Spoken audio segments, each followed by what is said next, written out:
बिस्मिल्लाहिर्रहमानिर्रहीम। Nuclear magnetic resonance spectroscopy. आज हमारा टॉपिक है NMR spectroscopy. NMR basically 3 words पे मुश्तमिल है, एन, एम और आर। ठीक है, एन यहाँ पे आज हम बेसिक टर्म्स को देखेंगे कि न्यूक्लियर मैग्नेटिक रेजोनेंस स्पेक्ट्रोस्कोपी के अंदर कौन सी टर्म्स हैं जिनको हमें समझ आ जाए तो ये हमारे लिए बहुत आसान हो जाएगी। तो आज हम 3 टर्म्स को बेसिकली देखेंगे, न्यूक्लियस, मैग्नेटिक और रेजोनेंस। ठीक है, NMR magnetic properties of certain atomic nuclei. हमारे जो एटॉमिक न्यूक्लियाई होती हैं उनकी मैग्नेटिक प्रॉपर्टीज होती हैं। जिस तरह से एक एटम पड़ा होता है और उसके एटम के न्यूक्लियस के साइड्स पे इलेक्ट्रॉन्स अपनी रोटेशन कर रहे होते हैं। ठीक है, तो वो ना सिर्फ न्यूक्लियस के गिर्द घूम रहे होते हैं बल्कि वो अपना भी एक्सिस कंप्लीट कर रहे होते हैं।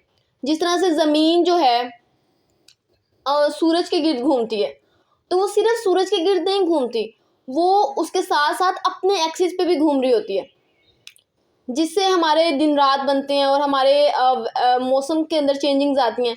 तो ये 2 एट अ टाइम कर रही होती है। एक वो सूरज के गिर्द घूम रही है, वो अपना वोवल एक्सिस कंप्लीट कर रही है, और एक वो अपने ही एक्सिस के गिर्द घूम रही है। ठीक है, तो इसी तरह से जो इलेक्ट्रॉन्स होते हैं वो न्यूक्लियस के गिर्द भी घूम रहे होते हैं और वो अपने एक्सिस पे भी रोटेशन कर रहे होते हैं। तो जब वो अपने एक्सिस पे रोटेशन कर रहे होते हैं तो उससे क्या होता है, कोई भी चीज़ जब वो अपने ही एक्सिस पे रोटेशन, हम क्या कहते हैं, movement of electrons is known as current. Physics में हम पढ़ते हैं कि इलेक्ट्रॉन्स की मूवमेंट को करंट कहते हैं। तो न्यूक्लियस के गिर्द जो इलेक्ट्रॉन मूव करें वहाँ पे भी करंट प्रोड्यूस करें, और जब एक इलेक्ट्रॉन अपने ही एक्सिस पे स्पिन कर रहा होता है तो वो वहाँ पर भी करंट जनरेट करता है, और जहाँ पर करंट जनरेट होता है वहाँ पे मैग्नेटिक फील्ड भी जनरेट होता है। ठीक है, तो आज हम इसी चीज़ को एक्सप्लेन करेंगे। यहाँ पे है all nucleus carry charge and some of them spin about their own axis. ठीक है, ऑल न्यूक्लियस जो है वो चार्ज को कैरी करते हैं और उसमें से कुछ जो है वो अपने ही एक्सिस के गिर्द रोटेट कर रहे होते हैं। Electron spin about there axis, electron spin करते हैं अपने ही एक्सिस के गिर्द। Nucleus when spin quantum number, nucleus वो वाले न्यूक्लियस जिनका स्पिन क्वांटम नंबर 0 है, तो वो इसका मतलब वो स्पिन नहीं कर सकते, और जो स्पिन नहीं करेगा वो एनएमआर इनएक्टिव कंपाउंड होगा। अब स्पिन क्वांटम नंबर को देखते हैं। Spin quantum number is related to its, spin quantum number जो है वो रिलेट करता है एटॉमिक मास और मास नंबर के ऊपर। ठीक है, तो every element which has spin quantum number in fraction, कोई भी जिसके अंदर स्पिन क्वांटम नंबर फ्रैक्शन में होगा वो एनएमआर में यूज होगा। सिर्फ वही जिसका स्पिन क्वांटम नंबर फ्रैक्शन में होगा। 0 है तो वो एनएमआर इनएक्टिव है। स्पिन क्वांटम नंबर डिटरमाइंड जो है वो एक्सपेरिमेंटली डिटरमाइंड किया जाता है। ठीक है, जैसे हमारे पास यहाँ पे एक टेबल है कि अगर एटॉमिक नंबर और मास नंबर दोनों इवन हैं तो स्पिन क्वांटम नंबर क्या हो गया है, 0। ठीक है, अब हीलियम है, कार्बन, ऑक्सीजन के कुछ बताए गए हैं। इसी तरह से अगर एटॉमिक नंबर ओड है और मास नंबर इवन है तो हमारे पास फुल इंटीजर में वैल्यू आती है, जैसे ड्यूटेरियम, बोरॉन है, नाइट्रोजन है। इसी तरह से अगर हाफ इंटीजर में आ रही है वैल्यू तो हमारे पास वो उसकी इवन, और अगर वो एटॉमिक नंबर इवन या ओड है और मास नंबर ओड है तो हमारे पास हाफ इंटीजर में स्पिन क्वांटम नंबर आता है, और ये एक्सपेरिमेंटली डिटरमाइन किया जाता है। ठीक है, तो हमारे पास इसी तरह से जो एनएमआर है वो स्पिन क्वांटम नंबर जिनका होगा वही एनएमआर एक्टिव कंपाउंड्स कहलाएंगे। ठीक है, अब हमारे यहाँ पर है स्ट्रक्चर एलुसिडेशन टेक्निक। एनएमआर जो है वो एक स्ट्रक्चर एलुसिडेशन टेक्निक है। इसके अंदर प्रोटॉन एमआर है और एनएमआर है। ठीक है, प्रोटॉन मैग्नेटिक रेजोनेंस स्पेक्ट्रोस्कोपी और कार्बन मैग्नेटिक रेजोनेंस स्पेक्ट्रोस्कोपी, इसकी 2 टेक्निक्स हैं, कार्बन की, एक प्रोटॉन की। स्पिन को हमने देख लिया, अब हम देखते हैं मैग्नेटिक इफेक्ट को। स्पिन की वैल्यू अगर फ्रैक्शन में आई है तो वो क्या करेगा, मैग्नेट उसे अट्रैक्ट भी करेगा और रिपेल भी करेगा। ठीक है, और वो ग्राउंड और एक्साइटेड स्टेट्स बनाएगी। मैग्नेट क्या करता है, magnet creates the ground and excited state in nucleus. जब उसका स्पिन जो होगा फ्रैक्शन में होगा तो वो अट्रैक्शन और रिपल्शन उसके अंदर खुद ही आ जाएगी, तो इसका मतलब वो एज अ मैग्नेट बिहेव कर रही है।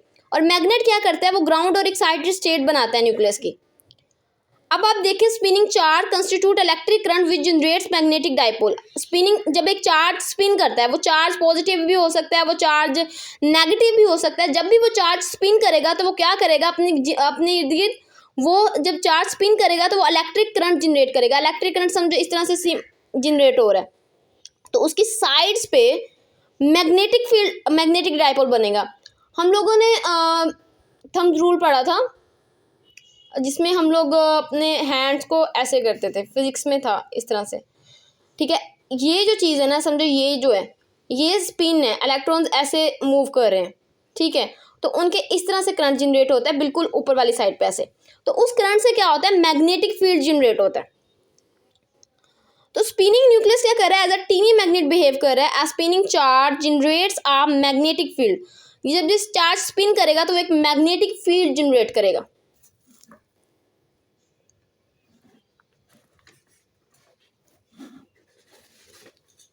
इसको अब हम एक्सप्लेन करते हैं।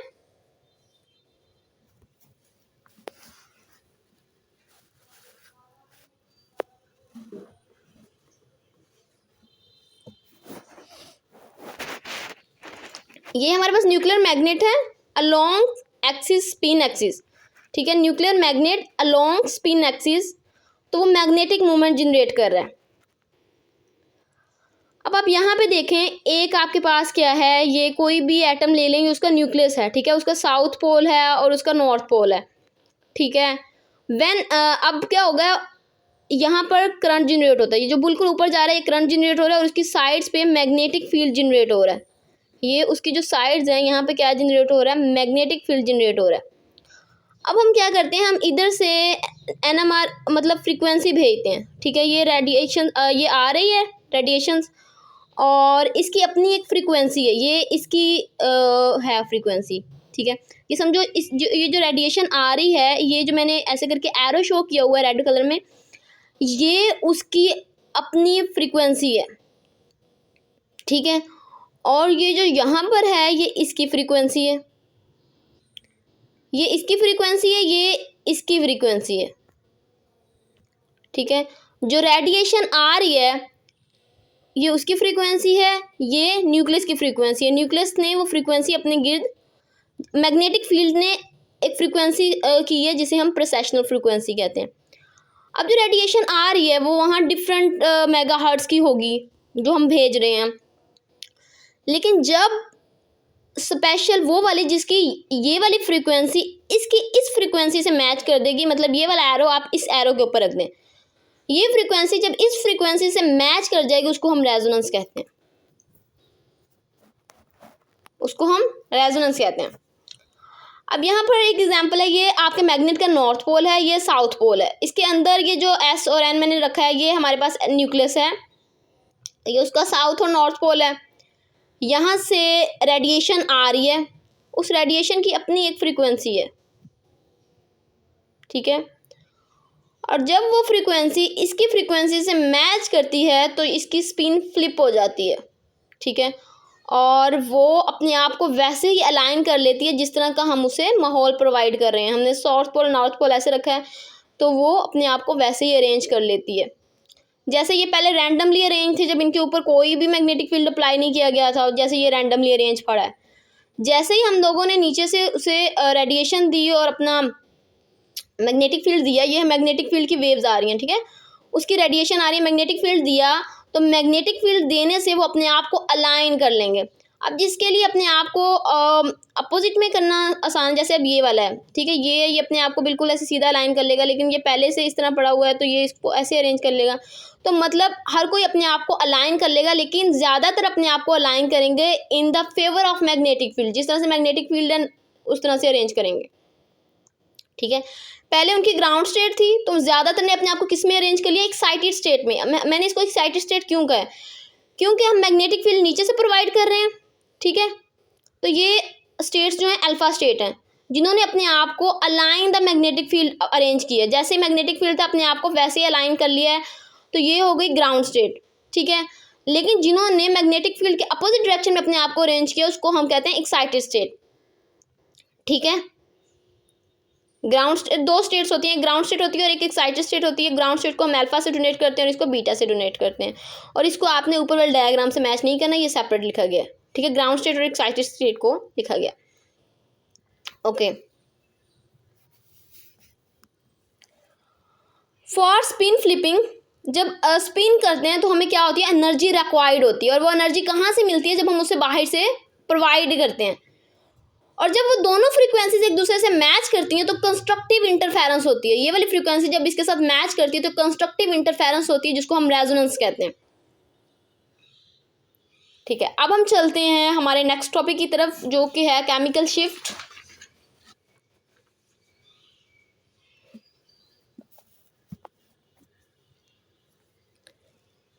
Chemical shift of a proton is the separation of its absorption signal of a reference, usually TMS. Chemical shift of a proton जो होती है वो सेपरेशन होती है उसकी, मतलब कोई भी सिग्नल जो उसने सिग्नल एब्जॉर्ब किया, मतलब हमने पीछे पढ़ा है कि वो रेडिएशन को एब्जॉर्ब करेगा। अब उसने मतलब जितनी उसकी फ्रीक्वेंसी होगी वो उतनी ही फ्रीक्वेंसी वाली को एब्जॉर्ब करेगा ना, तो अब उसने कौन सी रेडिएशन को एब्जॉर्ब किया है, वो कितने मेगाहर्ट्ज की रेडिएशन थी, ठीक है। तो वो जो सिग्नल एब्जॉर्ब होगा वो पीक आएगी, स्पेक्ट्रम के अंदर एक पीक आएगी, ठीक है। तो chemical shift of a proton is the separation of is absorption signal. अब जो उसकी पीक्स आ रही हैं उन पीक्स को हम किस तरह से आइडेंटिफाई करेंगे, उसके लिए एक रेफरेंस होना ज़रूरी था। वो पीक्स आ तो रही थी स्पेक्ट्रम के अंदर, लेकिन उसको रिलेट करने के लिए किसी रेफरेंस का होना ज़रूरी था। जैसे हम इंसानों की एग्जांपल ले लेते हैं, हम लोगों ने जैसे हम कहते हैं क्वालिटी है कि सच बोलना है, ठीक है। तो उसके लिए हम लोग आइडियल को देखते हैं कि कौन इंसान है जो आइडियल है। एज अ मुस्लिम अल्लाह ताला ने आप सल्लल्लाहु अलैहि वसल्लम को हमारे लिए आइडियल बनाया, ठीक है। तो एक आइडियल पर्सनालिटी हमारे सामने मौजूद है। तो इसी तरह से एक आइडियल या स्टैंडर्ड हम रखते हैं, किसी भी फील्ड में हो, हम जिस फील्ड से हम उस फील्ड के स्टैंडर्ड को रेफरेंस मांगते हैं, ठीक है। तो इसी तरह से केमिस्ट्री के अंदर भी जब हम स्पेक्ट्रम की एग्जांपल ले रहे हैं तो हमारी जो पीक्स आ रही हैं उसके लिए एक रेफरेंस का होना ज़रूरी था, जिससे हम उसको कंपैरिजन कर सकें, उसको कंपेयर कर सकें। अब हमारे पास ये है टेट्रा मिथाइल सिलेन, ठीक है। इसको हम एज अ रेफरेंस मांगते हैं। अब इसको एज अ रेफरेंस क्यों मानते हैं, उसके लिए शील्डेड और डीशील्डेड को एक्सप्लेन करना ज़रूरी है।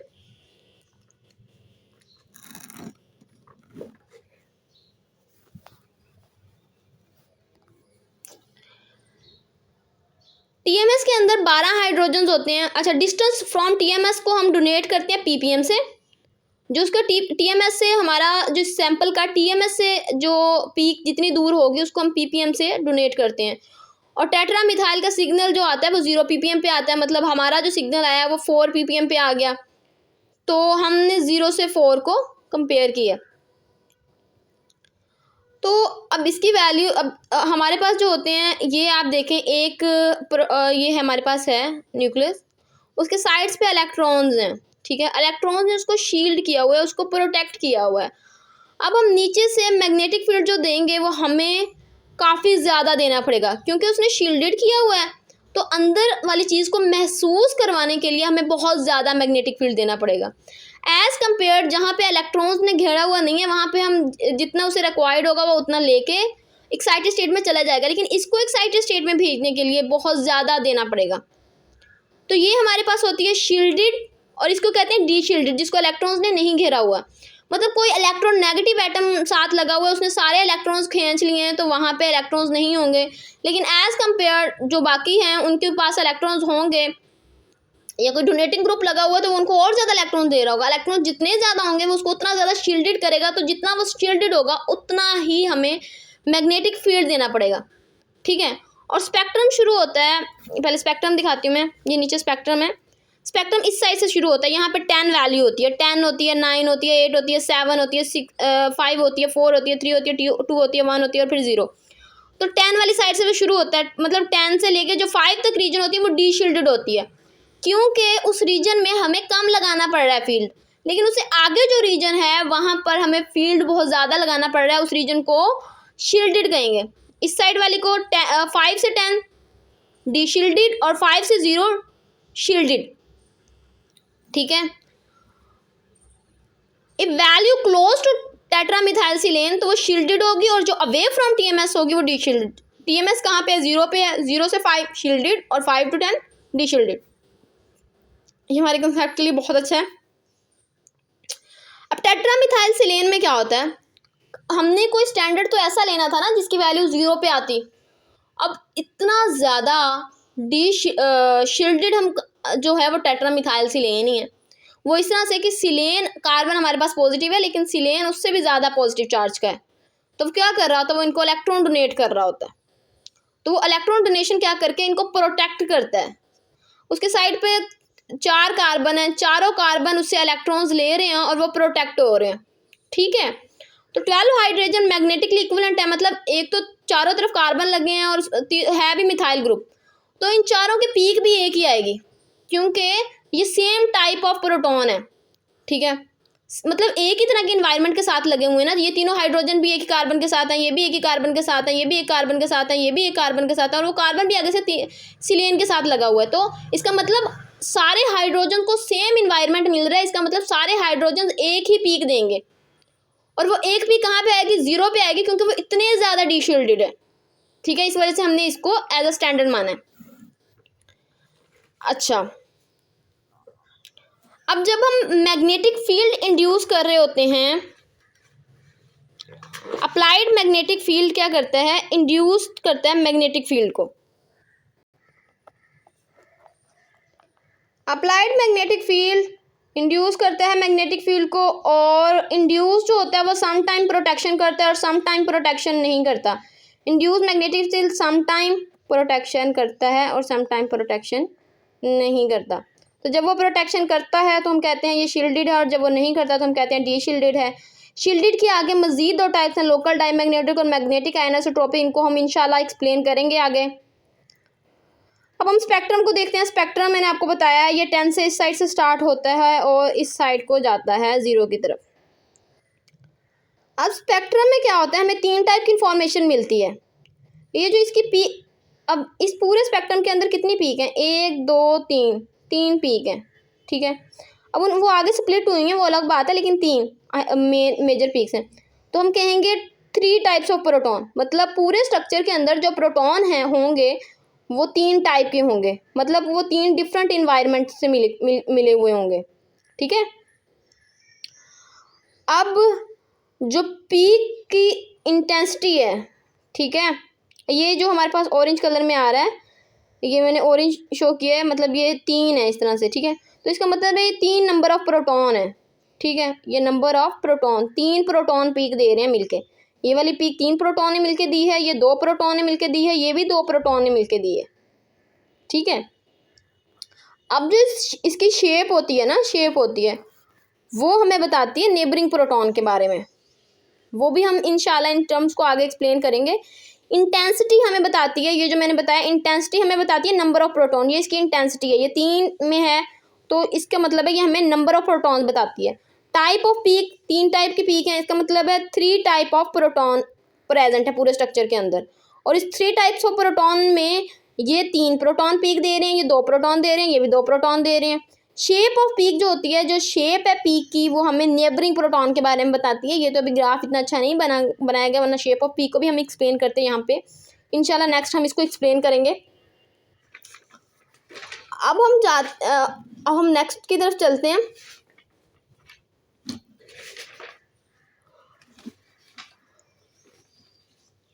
व्हेन यू नो टाइप, अगर आपको टाइप भी पता है और आपको नेबरिंग भी पता है तो आप स्ट्रक्चर एलुसिडेशन कर लेंगे, ठीक है। अगर आपको टाइप भी पता है और नेबरिंग भी पता है तो आप स्ट्रक्चर एलुसिडेट कर लेंगे। अब हम अपने नेक्स्ट टॉपिक की तरफ चलते हैं, वो हमारा है मेगाहर्ट्ज टू पीपीएम, ठीक है।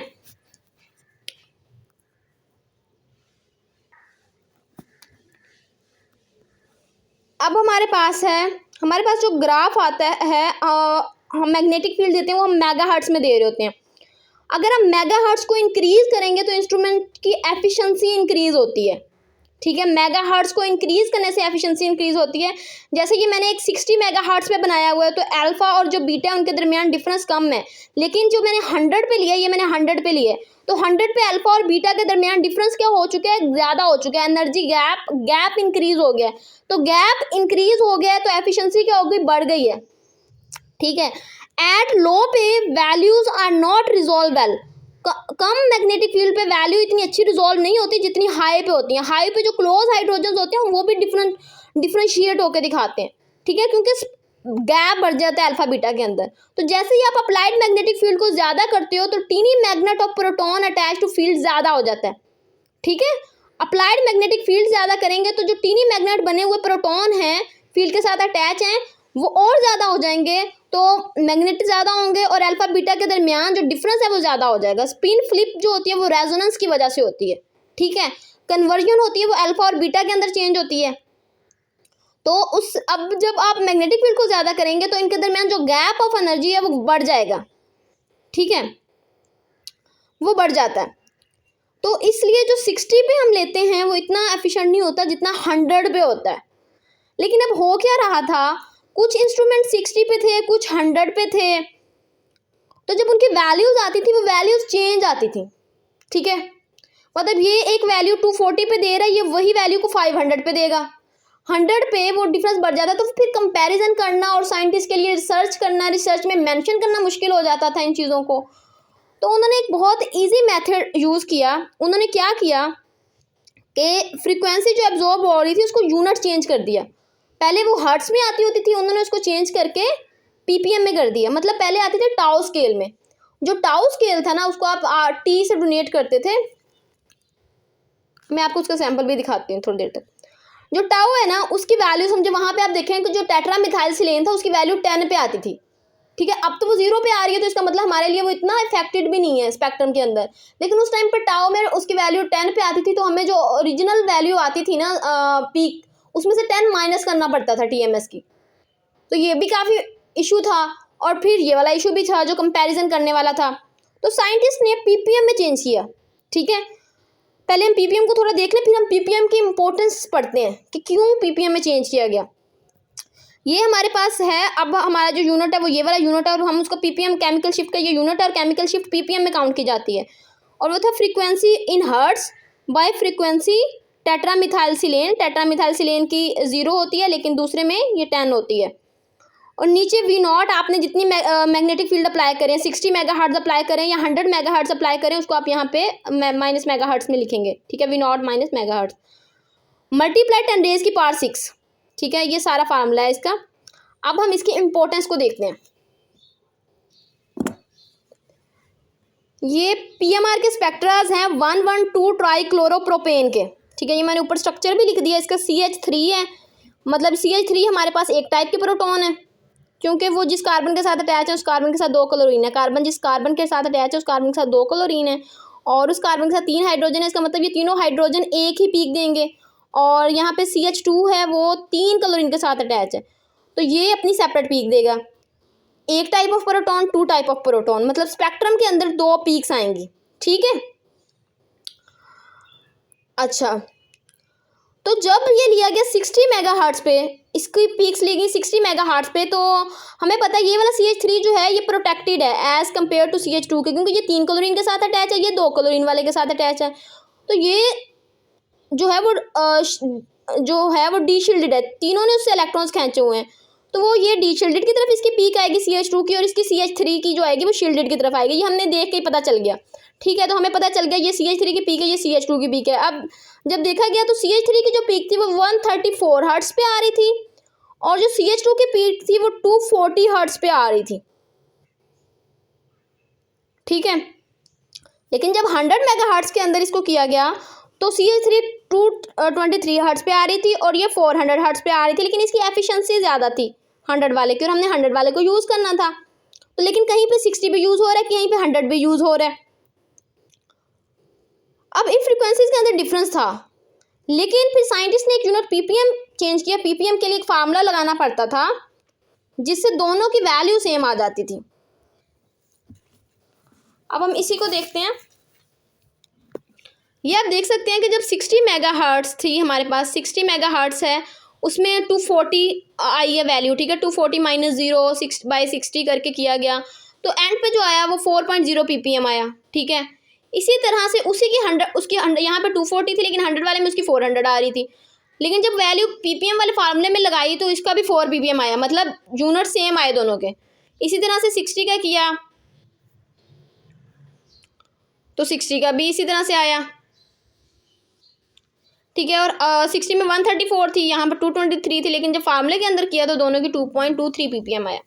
तो फिर पता चला कि ppm एक ऐसा यूनिट है जिसको ओवरऑल यूज़ किया जा सकता है। जैसे हमारी जो वैल्यू आती है Ka की, हम उसे pKa में चेंज करते हैं एसिड की, तो इसी तरह से कन्वर्जन कर दी गई यूनिट्स की। ये जो नीचे है ये टाउ है, ठीक है, जो जीरो माइनस केमिकल शिफ्ट को शो करवाया गया।